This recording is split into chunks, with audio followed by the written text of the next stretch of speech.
Hello friends, welcome back to my YouTube channel tech zone Raghav. दोस्तों, आज के इस वीडियो में मैं फिर से माइक्रोसॉफ्ट एक्सेल के अंदर एक बहुत ही यूनिक टॉपिक के साथ प्रेजेंट हुआ हूं। और आज के इस वीडियो में मैं आपको ये सिखाने वाला हूं कि कैसे आप एक्सेल के अंदर एक बहुत ही अट्रैक्टिव और अच्छा सा बिल आप इनवॉइस आप कैसे बना सकते हो। जैसे इनवॉइस होता क्या है गाइस, इनवॉइस एक कंप्लीट एक बिल का पूरा स्ट्रक्चर होता है जिसमें प्रोडक्ट के सारे डिटेल्स के बारे में, उसका रेट और अमाउंट सारा डिटेल्स होता है उसमें, है ना। तो उसी तरीके से मैं आपको बताऊंगा, जैसा कि आप स्क्रीन पर देख रहे हो। इस तरीके का आपको कंप्लीट आपको एक बिल डिजाइन करके मैं आपको एक्सेल के अंदर बताने वाला हूं। तो चलिए मैं वीडियो को बिना किसी देरी के शुरू करता हूं। तो सबसे पहले आपको एक्सेल ओपन कर लेना। एक्सेल ओपन करने के बाद आपको सामने कुछ इस तरीके का इंटरफेस आएगा, जिसमें अब सबसे पहला काम क्या होता है गाइस, सबसे पहला काम इसमें होता है कि मैं अपने फर्म का डिटेल मुझे देना होता है, सबसे हेडिंग पार्ट, राइट। तो मैं स्टार्टिंग का जो सेल है यानी फर्स्ट रो के सपोज कीजिए मैं जी वाले कॉलम तक के सेल को मैं यहाँ पर मर्ज कर दे रहा हूँ, राइट। ठीक है, इसको मर्ज कर दे रहा हूँ। इसको थोड़ा सा फॉर्मेट करने के लिए मैं इसके कलर को थोड़ा सा ये कर दे रहा हूँ। ठीक है, मान लीजिए मैंने इसके कलर को ये कर दिया और इसमें मैंने किसी कंपनी का मैंने नाम लिखा है। ठीक है, जैसे मैं अपने कंपनी का नाम लिख दे रहा हूँ कोई एग्जाम्पल के लिए, Excel info PVT LTD, right. ये हो गया, इसको आप थोड़ा सा बोल्ड कर दो। ओके, ये आपका बोल्ड हो गया। अब आ जाते हैं नेक्स्ट वाले रो, इसको भी मैं यहाँ पर क्या करूंगा, इतना ये चीज मैं मर्ज कर दे रहा हूँ। ठीक है, अब यहाँ पर मैं कंप्लीट इसका एड्रेस में लिख दे रहा हूँ। कुछ इस तरीके से मैंने यहाँ पर इसका एड्रेस लिख दिया। इसको भी सेलेक्ट करके आप इसको बोल्ड कर लो। ठीक है, बोल्ड करने के बाद इसको भी अगर आप चाहोगे तो आप यहाँ पे इसको बोल्ड कर लो सिंपली पहले यहाँ से। उसके बाद इसके कलर को भी आप अगर दूसरा कलर देना चाहो तो आप दूसरा कर दो, मान लीजिए मैं ये कलर देना। ठीक है, तीसरे वाले रो को भी मैं यहाँ पर क्या करूंगा गाइस, यहाँ पर मैं मर्ज कर दे रहा हूँ। ठीक है, ये मर्ज क्यों कर रहा हूँ, क्योंकि मैं यहाँ पर हेडिंग दे दे रहा हूँ। ये क्या है, ये किस चीज का स्ट्रक्चर में बना रहा हूँ, तो मैं यहाँ पर लिख दे रहा हूँ इनवॉइस, राइट। कुछ इस तरीके से इनवॉइस। ओके, अब हो गया। इसको भी आप बोल्ड करके कोई दूसरा कलर से आप इसको फॉर्मेट कर लीजिए। अब की मैं कर दे रहा हूँ इस वाले कलर से। ओके, अब ये तीनों को मैं बॉर्डर लगा दे रहा हूँ इस तीनों वाले रो में। ठीक है, बॉर्डर लगाने के लिए आपको फॉन्ट वाले ग्रुप में आप जाइए, बॉर्डर का ऑप्शन मिलेगा, आप यहाँ पे ऑल बॉर्डर अप्लाई कर दो। ठीक है, अगला काम मेरा अब क्या है, क्या होने वाला है, अब मैं करूंगा कि ये वाले इसके नीचे वाला जो रो है ना, इसको मैं क्या करूंगा, कंप्लीट मैं यहाँ पर डिटेल्स लिखूंगा। जैसे मैं यहाँ पर लिख दे रहा हूँ मॉडल नंबर, राइट। पहला हो जाएगा मेरा मॉडल नंबर। उसके बाद सेकंड वाले रो को मैं क्या करूंगा, ये दोनों को मैं मर्ज कर दे रहा हूँ। ठीक है, और यहाँ पर मैं मर्ज कर दे रहा हूँ और इसको मर्ज करने के बाद इसमें डिटेल लिख दे रहा हूँ, क्या, प्रोडक्ट नेम। ओके, तो यहाँ पर मैं लिख दे रहा हूँ प्रोडक्ट नेम। ओके, सेकेंड वाला काम उसके थर्ड वाले में क्या लिखना है मुझे, रेट। ओके, मैं यहाँ पर रेट लिख दे रहा हूँ। ठीक है, उसके बाद यहाँ पर मैं लिख दे रहा हूँ क्वांटिटी। क्वांटिटी को मैं शॉर्ट फॉर्म में लिख दे रहा हूँ क्वांटिटी। उसके बाद फिर यहाँ पे ये दोनों वाले सेल को मैं फिर से मर्ज कर दे रहा हूँ। ठीक है, और यहाँ पर मैं फाइनल अमाउंट लिखता हूँ। ओके ना, कुछ इस तरीके का। अब ये सारे को सेलेक्ट करने के बाद गाइज इसको आप एडजस्ट कर लो, राइट, बोल्ड कर लो, सेंटर अलाइन कर लो और यहाँ पर भी बॉर्डर अप्लाई कर दो। अब ये कुछ इस तरीके का हमारा लुक आ गया। इस पे भी अगर आप कलर देना चाहो तो आप कलर में आप जा करके अप्लाई कर सकते हो। फिलहाल मैं कलर नहीं दे रहा हूँ, छोड़ दे रहा हूँ। ठीक है, अब अगला हमारा अगला काम क्या है, यहाँ पर मैं मॉडल नंबर में कुछ एग्जाम्पल के लिए मैं लिख ले रहा हूँ। जैसे 100212, उसके बाद 10013, इस तरह करके मैं यहाँ पर 10 एंट्री कर ले रहा हूँ। यहाँ मैंने इतना मॉडल नंबर कुछ एग्जाम्पल के लिए लिया। उसके बाद इसके बगल में मैंने यहाँ पर प्रोडक्ट नेम भी कुछ एंट्री कर लेता हूँ। जैसे मैंने यहाँ पे ये सेल से लेकर के यहाँ तक ये दो दो सेल है गाइस, जिसको मैंने मर्ज कर लिया यहाँ पर। ठीक है, आप भी यहाँ पर यहाँ जा करके आप मर्ज कर लेना। ठीक है, अब मैं यहाँ पर प्रोडक्ट का कुछ एग्जाम्पल ले लेता हूँ। कुछ इस तरीके से मैंने यहाँ पर प्रोडक्ट के डिटेल्स नेम लिख दिया है गाइस। अब इस सारे का मैं यहाँ पर रेट मेंशन कर रहा हूँ।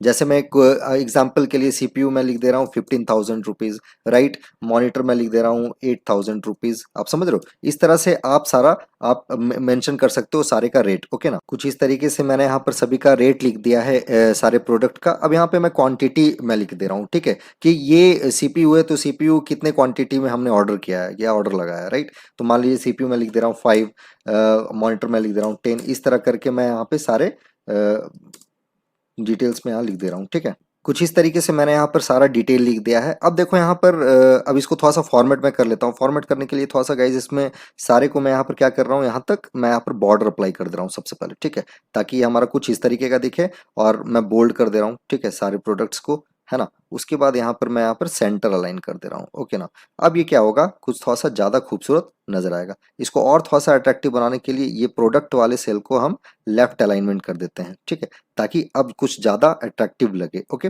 अब ये यहाँ तक हो गया। अब हमारा मेन काम जो है अब यहाँ से शुरू होता है गाइस, ठीक है। अब यहाँ पे मेन काम क्या है, सबसे पहले यहाँ पर मुझे डिटेल लगाना है, राइट, कि यहाँ पर मैंने सीपीयू है, तो सीपीयू इस मॉडल का मैंने टोटल 5 क्वांटिटी में ऑर्डर लगाया है और एक सीपीयू का रेट हमारा पड़ रहा है 15,000 रुपये, ठीक है। तो इसके लिए हम फॉर्मूला क्या लगाएंगे, सिंपल इज इक्वल टू देंगे, उसके बाद हम रेट वाले सेल को मैं सेलेक्ट करूंगा, ठीक है, और मल्टीपल कर देंगे इसको हम क्वांटिटी वाले सेल से, राइट, बड़ा इजी है। उसके बाद एंटर कर देंगे तो हमारा ये वाला रेट यहाँ पर आ गया है, ठीक है। अब यहाँ से ये डॉट को पकड़ करके सीधा हम यहाँ पर नीचे ड्रैग कर देंगे। अब देखो सारे का अमाउंट यहाँ पर 1 सेकेंड से भी कम टाइम में आपका डिटेल यहाँ पर आ गया है ना। अब मैं करता हूँ गाइज क्या कि ये दोनों सेल को, नीचे वाली ये दोनों सेल को मैं यहाँ पर मर्ज कर दे रहा हूँ, ठीक है, और लगातार मैं इसके दो कॉलम रो को भी मैं यहाँ पर मर्ज कर दे रहा हूँ कुछ इस तरीके से, ठीक है। अब यहाँ पर मैंने इसे मर्ज क्यों किया है, मैंने यहाँ पर सपोज कीजिए मैं यहाँ पर लिख दे रहा हूँ टोटल। ओके ना, मैं यहाँ पर लिख दे रहा हूँ टोटल। उसके बाद नीचे वाले सेल में मैं यहाँ पर लिख दे रहा हूँ जीएसटी। ओके, जीएसटी सपोज करो मैं यहाँ पर लगा रहा हूँ 12%। ओके ना, मैं यहाँ पर 12% जीएसटी लगा दे रहा हूँ। उसके बाद मैं यहाँ पर नेक्स्ट लिख दे रहा हूँ ग्रैंड टोटल, ठीक है, ये मैंने कर दिया ग्रैंड टोटल। ये हमारा कुछ इस तरह, इसको भी मैं यहाँ पर बोल्ड कर दे रहा हूँ, ठीक है। ओके, और इसको मैं यहाँ पर अलाइनमेंट कर दे रहा हूँ लेफ्ट। अब ये कुछ इस तरीके का यहाँ पर दिख रहा है, ठीक है। अब यहाँ पर अब मेरा नेक्स्ट काम क्या है, इन दोनों सेल्स को भी मैं यहाँ पर मर्ज कर दे रहा हूँ, ठीक है, ताकि हमारा अट्रैक्टिव लगे। नीचे वाले रो को भी मैं यहाँ पर मर्ज कर दे रहा हूँ। बड़ा इजी है गाइज, आप इस तरीके को फॉलो करके आप सारे ऑप्शन को जैसे जैसे मैं बता रहा हूँ आप बिल्कुल इसी तरीके से आप बनाओगे तो आप भी इजीली आप ड्रॉ कर सकते हो, ठीक है। ये यहाँ से लेकर के मैं यहाँ पर इसको बॉर्डर अप्लाई कर दे रहा हूँ, ठीक है।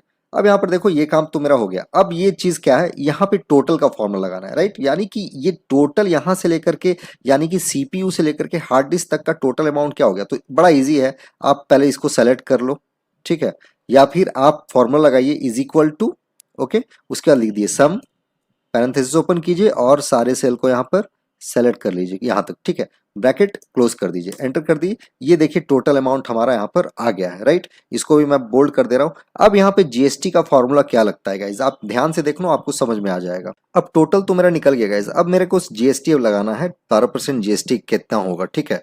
तो यहाँ पर जीएसटी लगाने के लिए फॉर्मूला क्या है, इज इक्वल टू दीजिए, उसके बाद टोटल वाले सेल को सेलेक्ट कर लो, उसके बाद मल्टीपल कर दो, मेरा जीएसटी कितना परसेंट है तो 12, तो मैं यहाँ पर लिख दूंगा 12, उसका डिवीजन बाई 100, राइट, इतना करके आप एंटर करो तो मेरा जीएसटी अमाउंट आ गया। अब मेरा ग्रैंड टोटल निकालना, तो ग्रैंड टोटल निकालने के लिए इज इक्वल टू, आप सिंपल टोटल को प्लस कर दो जीएसटी से, एंटर कर दो तो हमारा ग्रैंड टोटल भी मेरा यहाँ पर आ गया। तो कुछ इस तरीके से आपका ये वाला बिल आपका लुक में आ रहा है, ठीक है। अब हमारा अगला काम, इसको थोड़ा सा और अट्रैक्टिव करने के लिए यहाँ पर देखो गाइज, मैं यहाँ पर बता रहा हूँ, जैसे रेट वाले जितने भी कॉलम में जितना रेट लिखा हुआ है, मैं यहाँ पर रुपीज का साइन देना चाहता हूँ, या फिर अमाउंट वाले सेक्शन में देखो यहाँ पर रुपीज नहीं है, तो रुपीज लगाने के लिए क्या करना होगा, सबसे पहले आपको यहाँ पर सेल को सारे को सेलेक्ट कर लेना है। जैसे मैं यहाँ पर मुझे रेट में लगाना है रुपी, ठीक है। उसके बाद राइट क्लिक करो, राइट क्लिक करोगे तो यहाँ पर फॉर्मेट सेल का ऑप्शन मिल रहा है, फॉर्मेट सेल पे आप जाओगे, ठीक है, ये विंडो ओपन होगा। उसके बाद आपको जाना है करेंसी में, करेंसी में जाओगे तो यहाँ पर सिंबल में देखो यहाँ पर ये डॉलर का साइन दिख रहा है, इसको आपको यहाँ से ड्रैग करते हुए थोड़ा सा और ड्रैग करोगे तो यहाँ पर नीचे आपका मिल जाएगा रुपीज का साइन, देखो यहाँ पर, राइट। ये देखो आपका हिंदी या इंग्लिश आप कोई भी लगा सकते हो, मैं यहाँ पर कर दे रहा हूँ। अब सिंपल मैं यहाँ पे ओके कर दे रहा हूँ। अब देखो मेरा यहाँ पे सारे रेट में आपका रुपीज ऐड हो गया, ठीक है। उसी तरीके से अमाउंट में भी मैं यहाँ पर कर दे रहा हूँ, आपको यहाँ तक सेलेक्ट कर लो जो कुछ इस तरीके से, राइट क्लिक करो, फॉर्मेट सेल पे जाइए, उसके बाद आपको यहाँ पर करेंसी में जाना है, उसके बाद यहाँ से आपको यहाँ से ड्रैग करके आप यहाँ पर लगा सकते हो कुछ इजी तरीके से। यहाँ पर आ गया इंग्लिश, आप ओके कर दो। अब देखो यहाँ पर टोटल मेरा बिल कुछ इस तरीके से दिख रहा है, तो है ना गाइज, बहुत ही कमाल का आज का वीडियो। अगर आपको ये वीडियो थोड़ी सी भी समझ में आए, आपको समझ में आ गया कि बिल कैसे डिजाइन होता है, तो आप कंप्लीट आप ये वीडियो कमेंट में बताना कि ये वीडियो आपको कैसा लगा। अगर आप हमारे चैनल में गाइज रहे तो चैनल को सब्सक्राइब कर लो, बेल आइकन लगा लो, ताकि हमारे वीडियोस के नोटिफिकेशन आपको पहुंचता रहे। फिर मैं बहुत जल्द मिलूंगा इसी तरह की वीडियोस के साथ, तब तक के लिए धन्यवाद, जय हिंद।